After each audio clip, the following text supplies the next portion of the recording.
It is a great feeling today. The weather is finally getting nice. I'm starting to enjoy my life again. And I'm actually really happy because we're entering a new phase in our family, as you know. And we're learning how to do adult things. It's amazing. We're growing up. And Keisha was learning how to cook more and more things. And she was a good cook, but now she's a better cook. And I like not having to do any work. And then there's a meal. It's really, really nice. Actually, I wanted to thank a couple of you guys. I want to thank Cecilia for doing such a great job with the bookkeeping for so long. But I don't know if you know this, but she's an amazing cook. She is excellent. And so we have bothered her to give us cooking lessons, and it has been really fun, hasn't it? That's what I heard. Yeah, and so I'm like, whoa, where did this seasoning come from? I saw her dropping an egg on top of a pile of zucchinis in a pan. I'm like, whoa, this is amazing. This is out there. It's good. And we also had a cooking lesson, or Keisha had a cooking lesson a little bit, right? With Lisa Freistatter. Please give her a round of applause. She is an amazing cook. What a chef. And I'm thinking, wow, I don't know if we know that about each other. Like, how do we cook in our living rooms for our kids? We just take it for granted. It's not that easy to put together exotic, delicious meals at home. So I highly recommend you ask people, hey, does your mom cook well? Like, I should learn a few recipes. It's amazing what you're going to learn. The secrets, that's what I heard. Yeah, and so what we've been doing is, hey, we got this baby on the way. We have to save money. We got to do this. And so we got to cook at home to save money, right? In New York, I used to eat out 3 meals a day. I did not do, you're right, that's how you do it in New York. You're not supposed to. It's just spend all your money. It's okay. That's the life. But anyway, so now we're like, we can't live like it's in New York. We can't live like it's in New York. So we got to cook at home.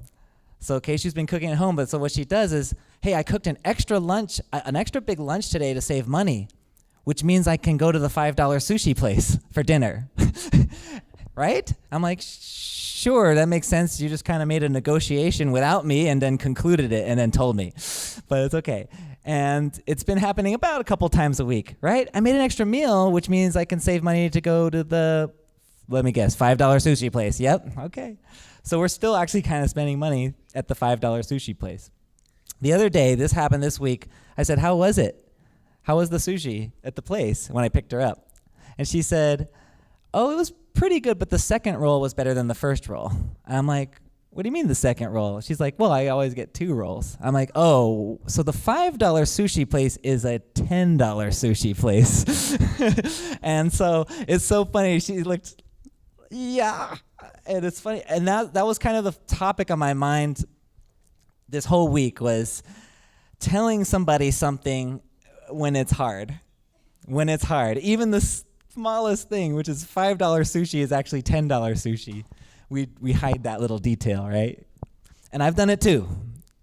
Oh, how much is that new guitar amp? Oh, it's about $2,000, You know, this was back when we first met, so she had less pull as to my spending habits. I'm like, yeah, I need a new amp or something.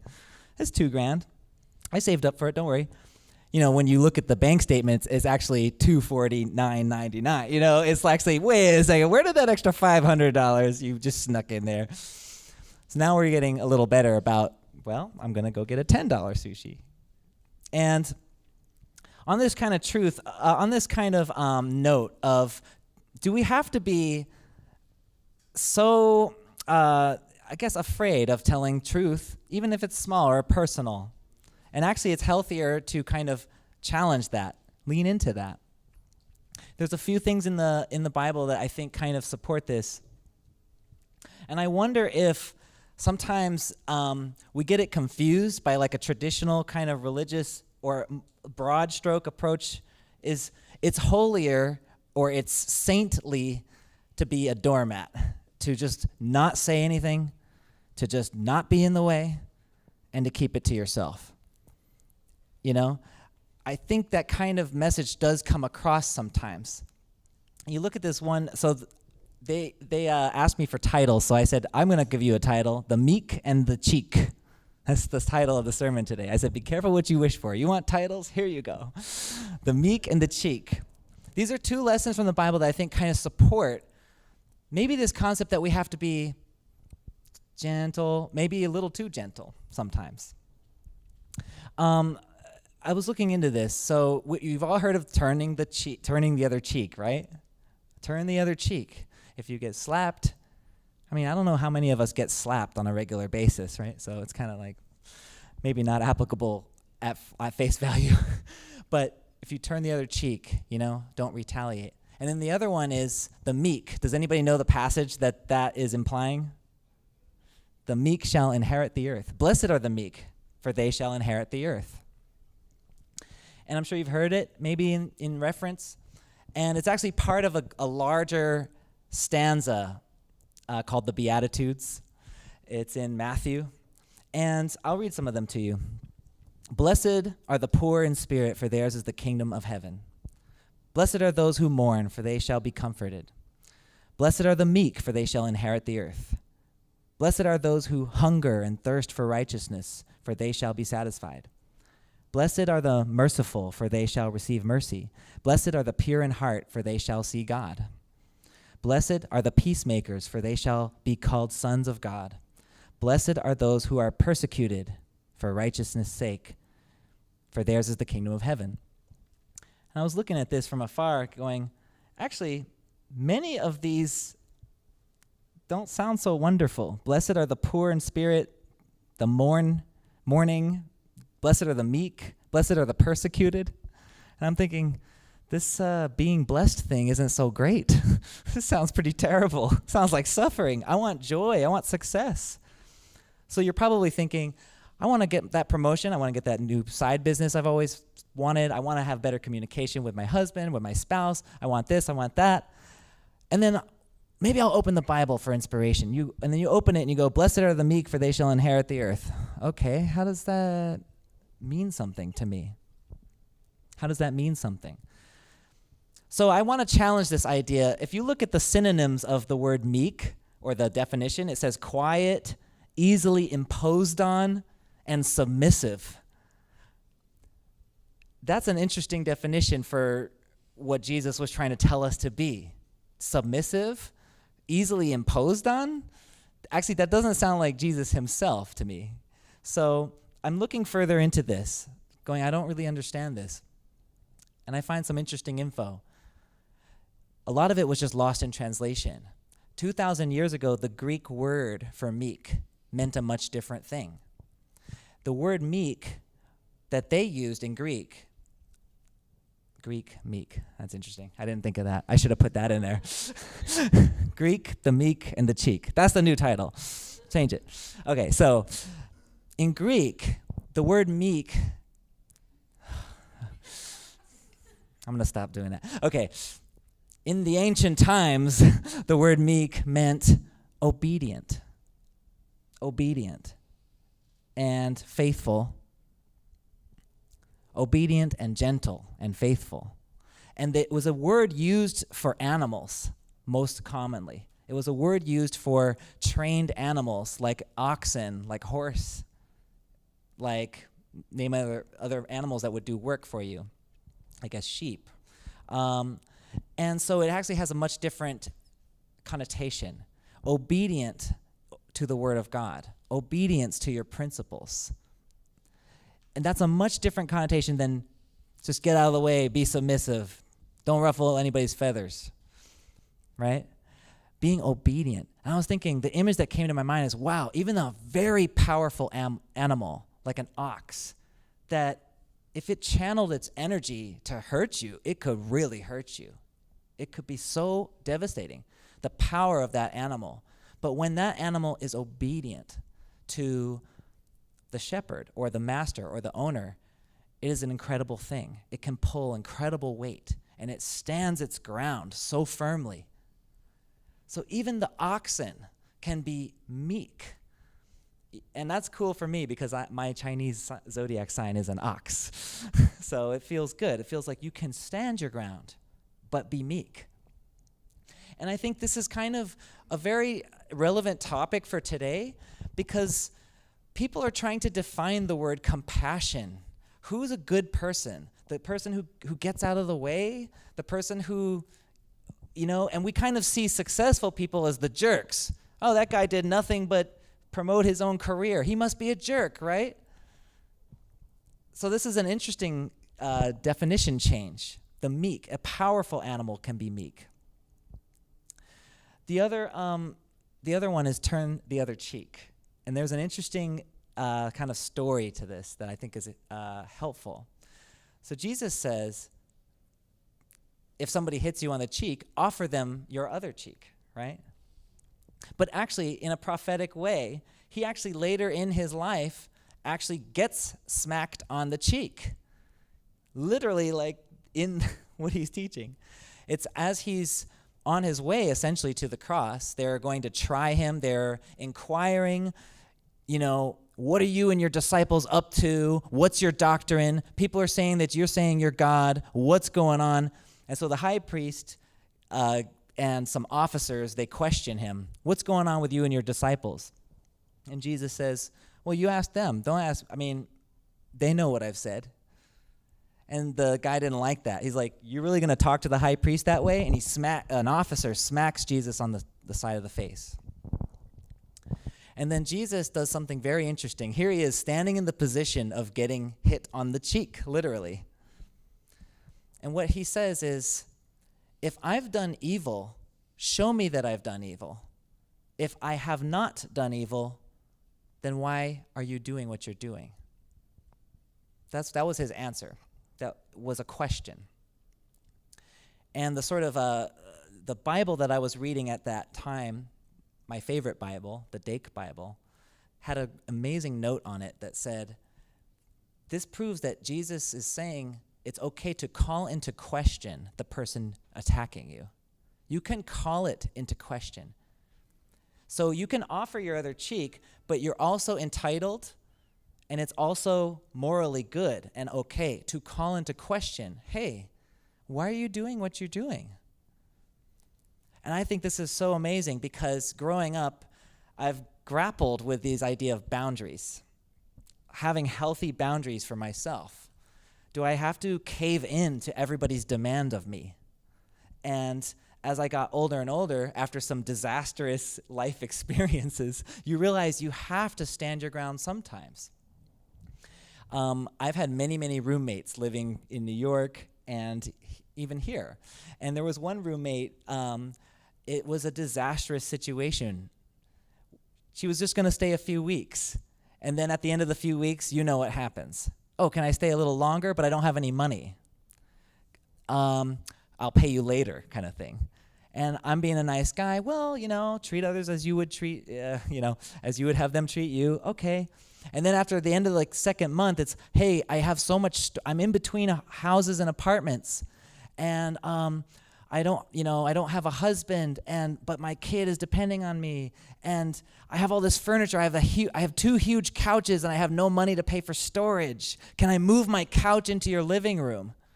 And here I am, past due on the rent. And shamefully, I will admit to you, I said, okay, you can move the couches into the living room. Then you know what happened? It was impossible to get rid of her. Now you got the couches. Oh, I can't leave because my couches are here. What am I going to do with the couches? And it was like this guilt trip over and over again. I was getting no money. My living room looked terrible. And it's all because I didn't speak up from the beginning. And as an older person now, I'd say, and some of you business-minded people are probably going, geez, what a loser. How did it take him to figure this out? But now I would say, okay, you can stay for 2 weeks if that's how much money you have. And if it goes longer, you have to pay up front. If you can't pay up front, I'll give you a couple days, but then you'll have to go, and you spell it out ahead of time. And then when they max out that generosity, you can say with confidence, but this is what I told you I would do. Actually, I'm doing you a favor still. So there's boundaries you can put up. And actually, there's a really cool quote from a guy named Thomas Paine. And he said, your right to swing your arm ends where my nose begins. And so it's very important to know where your nose begins. This takes a kind of a reflection that I never did in life until not too long ago. The thing about getting slapped is that it never happens. Well, actually, I told you my story about Keishu slapping somebody, right? I've told you that story. We won't go over that one again. I'll save that for another one. Christmas concert speech. I'll bring that one back. Other than that instance, you don't generally see people slapping other people. So how do you take this example and apply it to life? The slap is more emotional, and it's more boundaries of other people's space onto your space when they expect you to do something and you go along with it. So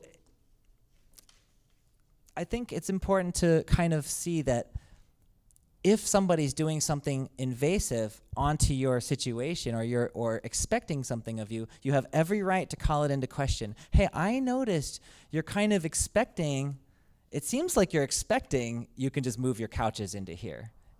It seems like you expected I should say yes, but I can't. And actually, that's a very uncomfortable situation, right, Keishu? You have to like lean in, and we do it, and we're doing it more and more with each other. She's probably a little frustrated that I can't even look at numbers and make sense of them sometimes. I can't look at a chart and make sense of numbers. My eyes start to blur like this because my eyes are pretty bad, and I think I just don't like numbers. And I was at Barnes & Noble's. I didn't tell you this because I just wanted to brush it off. See, talk about tell you the little truth. I went to Barnes & Noble secretly. I didn't invite you. I just detoured on the way home. Oh, Barnes & Noble's. I went to Barnes & Noble's, and I asked the lady who was working there, I said, I cannot find this book by Justice Scalia. It's such an amazing book. I've heard so many things about it. I cannot see it. I cannot find it. She's like, it's in the biography section in the S. Like that. Like, you stupid mule. I don't know how I came up with that. Okay. You mule. And I'm like, I said, and I was putting on my most charming possible face, and I said, I figured it would be there, but I was standing there like 5 minutes. I didn't see it. I just didn't see it, you know? And then I tried to deprecate myself. I said, sometimes when you're just looking at all these books, they start to scramble, and, maybe I just missed it. It was too obvious. And she's like, the books are not scrambling. It's right there. Can you believe that? I was like, this woman. Ugh. Then she just huffed and went over and showed it to me, and she just grabbed it right away and just gave it to me. And I was standing there 5 minutes. I couldn't see anything. So all of that is to say that people will slap you. People will, that was a little slap. Fortunately, I was in a good enough mood. I was like, well, at least I get my book. So thank you. You've been helpful. Maybe not kind, but it's okay. Always next time. And this is an important issue because there's a lot going on, especially in the next few weeks. You're going to see a lot of people throwing a lot of insults at other people for speaking their mind. There's uncomfortable things like, well, who did you vote for?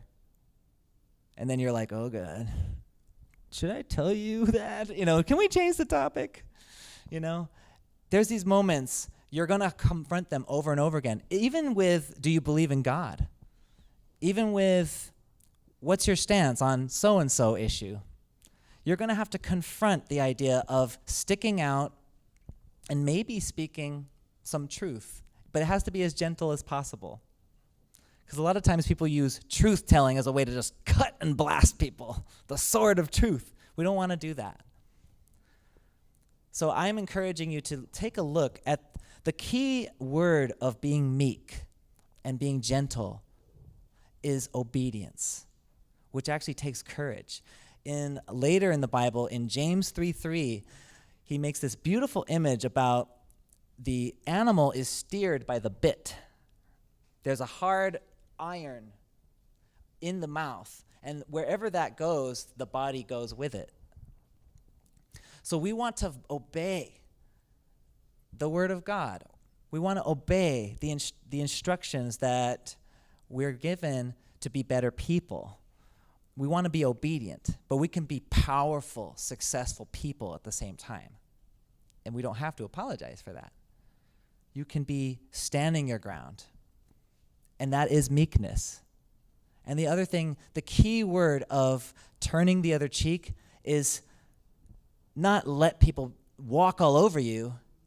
The key is don't retaliate. Retaliation is the key word. As long as you don't retaliate, but you can call it into question. Hey, that's not fair. But if you're going to retaliate, it's like you're going to tear them down too. And that happens a lot. I want to tear you down to make it better. And I see so many times, even the sweetest people we know, right? When something goes wrong, it's like, well, I'm going to do it to you now. You did it to me. So quickly, our values go from Christ-like to eye for an eye. Well, you did that, I'm going to do that.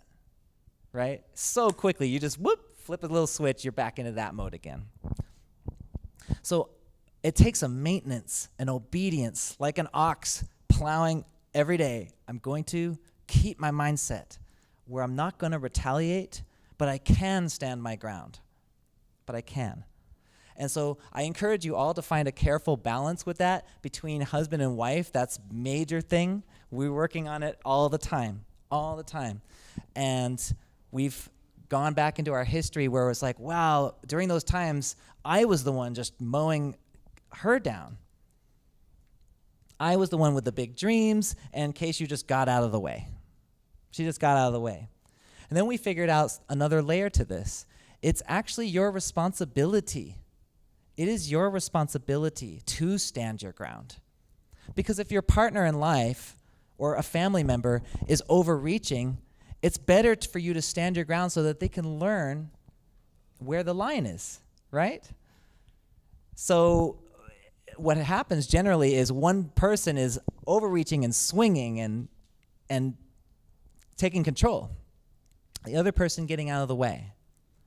But that other person that gets out of the way is in danger right now at that point, is in danger of growing resentment, growing a lot of resentment, because in their mind, they're thinking, I'm getting out of the way for you, Okay, you're going to run the show, okay. And then it burns and it cooks. It is your responsibility to your spouse, to your family, to stand up gently but firmly.